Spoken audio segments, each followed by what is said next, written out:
Talking Music with Big Andy.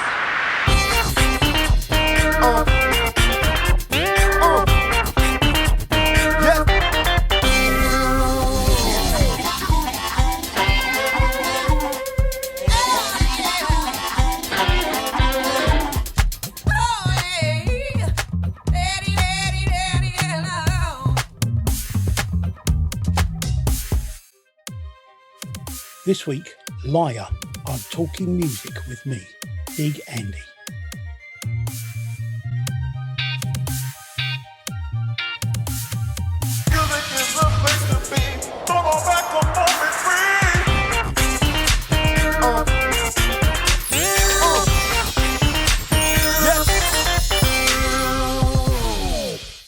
Before we get into the show, just a reminder, if you could subscribe to the channel, that'd be fantastic. Like the videos, that'd be brilliant. And have a listen to all of the bands that are being featured on this podcast, not just necessarily the ones that you already know. Give them all a chance and try something new. You never know, you might find something you really like. Thank you. Now, on with the show. Hello, welcome to the podcast. And this week, I have with me a band called Lyerr from Manchester. Hi guys, how are you doing? And right, so you are an indie rock band. That's basically all it says about you as far as musical styles go, but that can mean a hell of a lot of different things to different people. So do you have a specific sort of description of your music, or is indie rock basically okay? That covers the ground, really, doesn't it? Someone said we were grit pop once, whatever that means, but Grit pop, yeah. Sounded quite good, actually. I quite liked it, but yeah, I'd never heard of it before. So, yeah. So you were formed in 2015, yeah? So you've only been going. Yeah, met at college. Right, I was going to say, you know, how did that come about? Did you all know each other before that, or? Yeah, so me and Sam have known each other for years, like primary school days, and then we just started playing together. And then when we got to college, met up with Rory and just started playing music together. Not really, it wasn't really a band; it was just jamming out. And then one thing led to another, and then you've got a show without a drummer. So we were trying to find the drummer and ended up with James, who's not on the call at the minute. No, okay, fair enough. Oh, it's cool. So I mean, you didn't waste much time doing stuff though, because you put your first EP out in 2016, 17. Is that right? That's awfully quick. I mean, we did a couple of singles first, to be fair. All right. Well, they've just been taken off the internet since, because we don't want people to hear them. So yeah, I think that was the first step. And yeah, it was around probably late 2016, I think 2017, whatever, we did our EP. But, all right. Okay. So, did you do much live playing before that, or? Yeah, we did. I think that's where we had quite a lot of shows booked in without enough material to fill the set, which ended up just us writing loads in a short space of time and looking back whether them songs were good enough or not. They're not in our set anymore, but that's probably why we ended up doing an EP so soon, because we had all these songs, you know. Yeah. Well, no, it's what a lot of bands do when they first start out. You write space fillers and you do covers just so you've got enough songs to do the whole night. We did a few covers. I must admit, I've been in bands myself, and I remember some of the bands I was in the early days. We would do sort of like the same songs 2 or 3 times some nights. Yeah, I think we've done the same song twice before, haven't we? It's bad idea. Yeah. Let's have a look at one of the band's videos. Right, Lee. Let's play.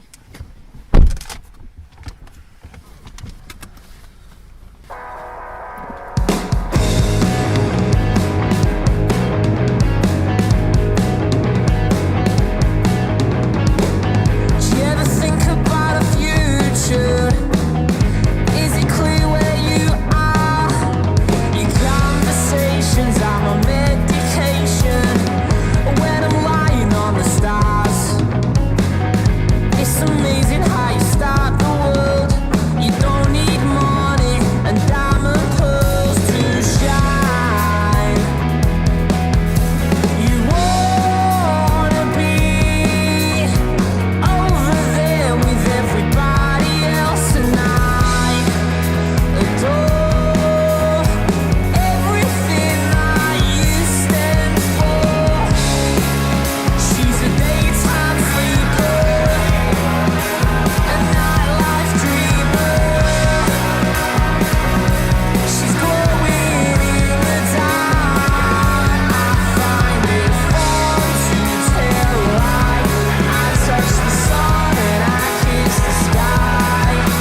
then in 2019, you got a big boost, didn't you?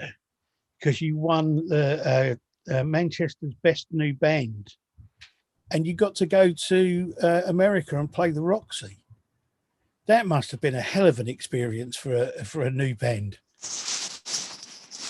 Yeah, I think we're probably all living off the success of that since. Just every conversation, just try and slip it in that we went there together. But no, it was unexpected, but probably best thing we've ever done, obviously. I mean, it's got an amazing history, that place. I mean, and to be able to play to a completely new audience, that's got to be something. With you, I mean, I'm assuming there were other bands on the bill. It wasn't just you playing there. It was just us. Just you. Wow. Yeah. Obviously, Virgin had the room out just for us, basically. So they've obviously got a lot of money. Did you get a decent sized audience for the night?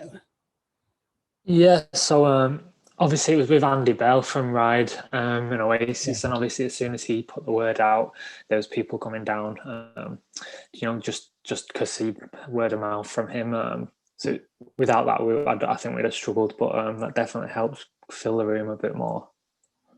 Yeah, I was going to say, because you got to spend some time with Andy Bell, and I'm sure he gave you some advice and stuff about, how to carry on with your career, how to move on, as it were, and all that sort of thing. So since then, you've been putting out videos and music and stuff like that. So what sort of stuff have you been doing since then, as far as live stuff and recording go? So we had quite a few shows last year. Obviously, we've not played a show live to a live audience in a year now. So we had a few shows since then, but we've just been doing, the standard social media live streams for people to tune in and watch. And it's been a lot of acoustic sessions. Right. Okay.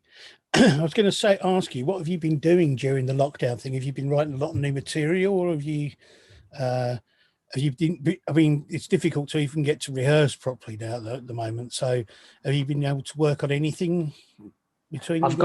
So it usually starts on an acoustic. So throughout the year, obviously I've had loads of ideas, but in terms of, we've not been able to meet as a full band really, apart from a month in July. So there's nothing that's been concrete in a full songs. But there's ideas ready to be attacked, but nothing concrete yet. Right. That's the problem, in it, like all the rehearsal rooms being shut and stuff. But we recorded our new single "Doctor's Orders" back in. We did that. July. So that was like the one time we sort of got together to work on something. And it was an old song, but we changed quite significant bits of it. So it was that was sort of the biggest thing we've had to do, and we were sort of holding that back for a while and not knowing when the best time to release it was. But yeah, how did I forget that we spent time recording on a new single? I must admit, I do like that. It's one of there were 4 songs in particular that I really liked. Taking Over, I liked, and Fun to Lie. I like the video for that as well. In the car, that's really good. And what's the other one?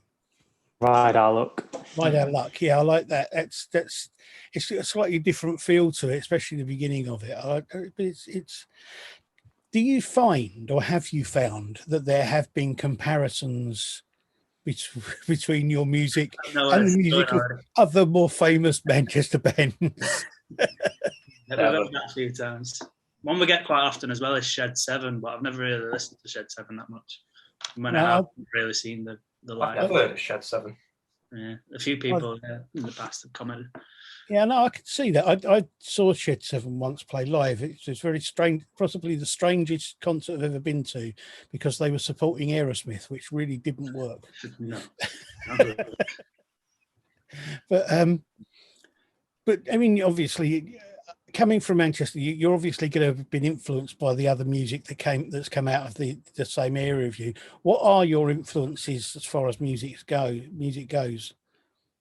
On the Manchester front, I think when we probably first started as a band, I reckon we actually did everything to try and avoid, sounding like, when people say it's like an Oasis kind of sound, I reckon we did everything we could to try and avoid that. I don't know if it's just maybe the way I sing or something where the accent shines through, but yeah, they're an influence being from the city, but we definitely never tried to go down that route of sounding like them kind of bands. I guess it's just if that's what people hear, that's what people hear, isn't it? But in terms of influences, I think all four of us have got different styles, and the kind of we all put in our own ideas to the so it's tricky from a lyrics point of view. I've looked at John Cooper Clarke to try and get in some influences, but musically,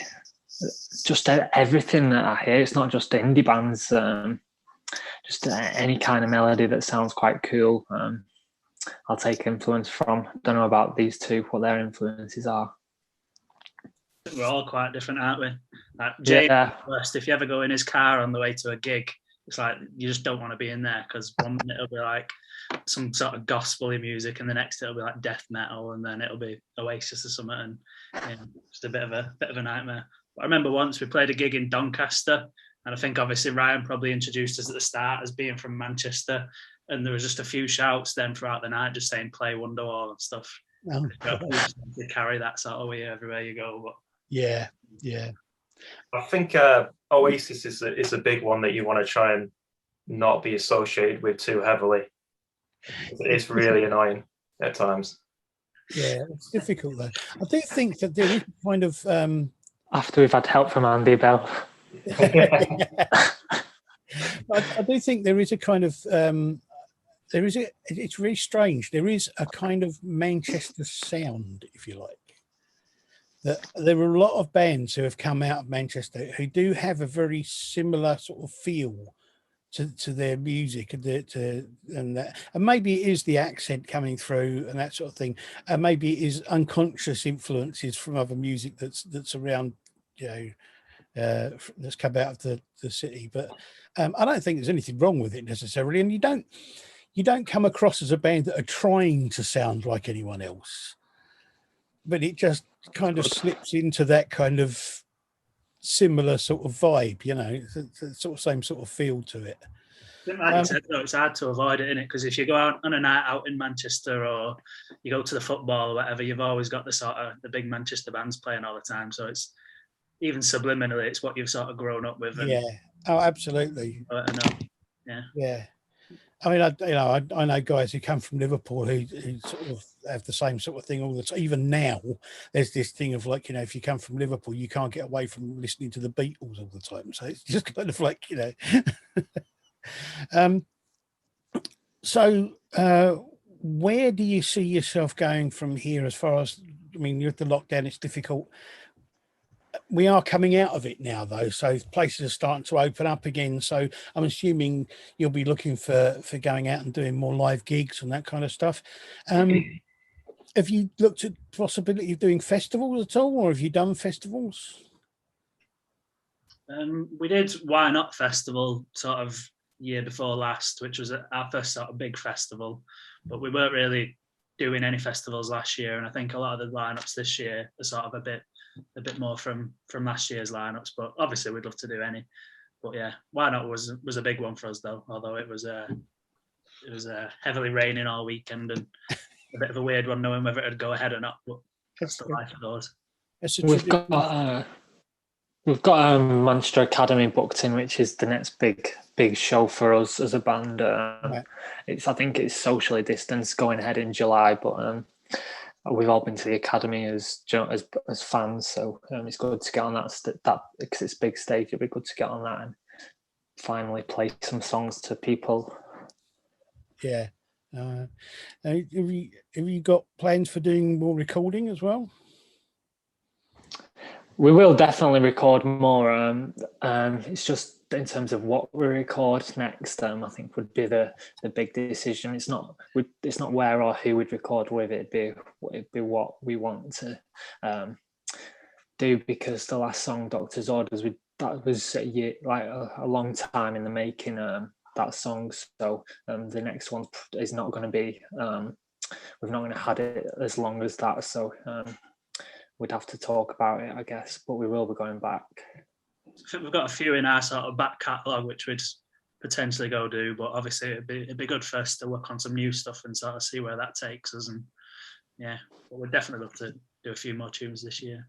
Just getting together in a rehearsal studio and playing, I think would be yeah. Hopefully soon.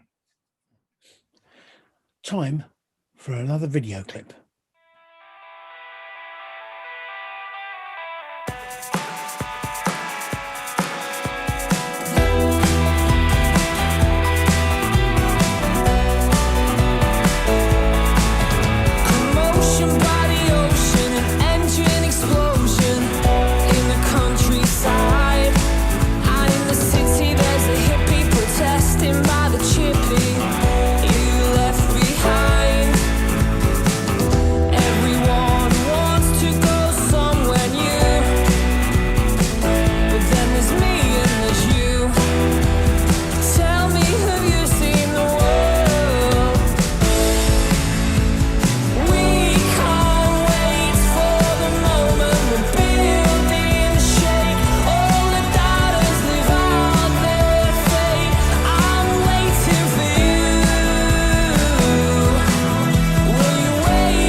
Got music online already. You got stuff on SoundCloud and YouTube and Spotify and Bandcamp. So I mean, you've got a fair spread of your music around. Do you get a lot of? I mean, have you got a lot of feedback from any of that stuff? And how do you feel it's going? Fan base wise. Doctors has been in terms of numbers, I guess, has been our sort of biggest success so far. So we put out a video for it on YouTube, and we see the Spotify numbers and stuff, and it's, you don't want to be watching them all the time, but you do see there's a lot more happening for us since it's come out. We've had quite a lot of Instagram messages saying that from people enjoying the song as well. More so this time around with Doctor's Orders as well, not just from Manchester as well. There's a lot of in Scotland buying our merchandise as well. We've had more of people doing that, so hopefully that can kickstart something, I guess. There's a fella in Brazil as well who's always tagging us in posts at the beach listening to our music. And one guy in Brazil. He's watching. Lone fan in Brazil. We do have on the YouTube comments, there are a few like, come to Peru, come to Philippines and stuff. So there's someone out there is liking it from around the world. Well, it sounds like you got summer holidays sorted for a while. So, I mean, are you looking to do that kind of thing, tour further afield and that kind of stuff? We're definitely, we would never say no to that, but I think we'd need more than the one person, who's going to buy the ticket when we get there. So for that trip to be funded by someone. The problem now, of course, is because of this the Brexit thing, and the licenses and the costs and everything are all gone up, and it makes it much more difficult for smaller bands to be able to tour in Europe and around the world now. How are you doing as far as financing yourself is concerned? I mean, obviously your merchandise helps to bring a bit of money in. Is the rest of it just self-financing, or do you have? I wondered if you had a Patreon page or anything like that. So usually, like any money we get from gigs just goes straight back into the band, and that kind of covers recording the songs in terms of just rehearsal time. and instruments that would be self-funded. Right. We all work full time, so yeah, there's unless some sort of sugar daddies want to come along and chuck a few quid our way, I think that'll be the way forward for a bit. I mean, I would imagine that the chances are, I would imagine that what you really would like is to have a big label interest or something like that, somebody with some money to put into the whole venture.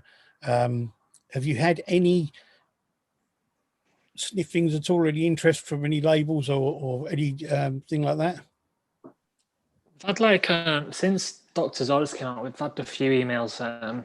It's like you said, though, it's sniffing around, it's nothing, and it's all like, oh, I'm going to send it to this person I really like you, but I'll see what. But there's smaller labels, but there's nothing on the table.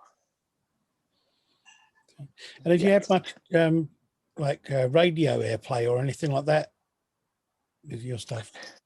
Yeah, so we've had that for a few songs, but I guess for this time around, Radio XS in Manchester, which is a big station, we're on their evening playlist.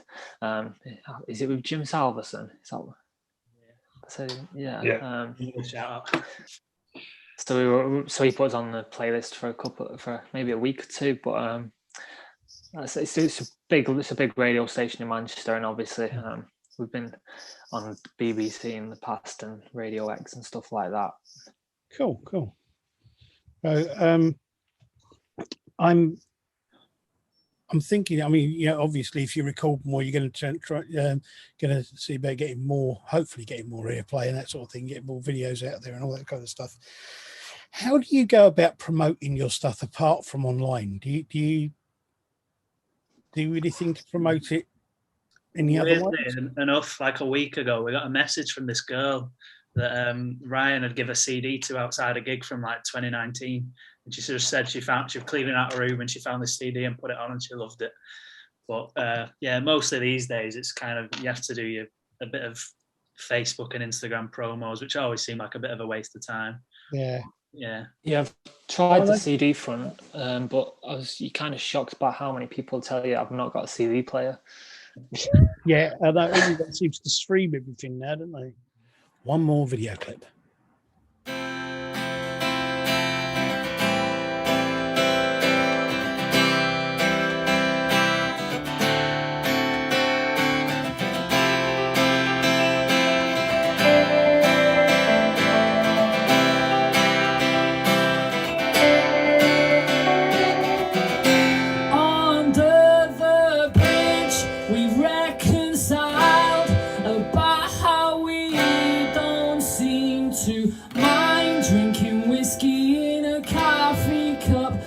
Half-hearted wish, and then we ride our luck again tonight. Your eyes are on fire at the side of the road. My legs start to tire, I know that they'll hold. And the words pour out of my mouth, it happens all the time. And if it's true, it's all upon you.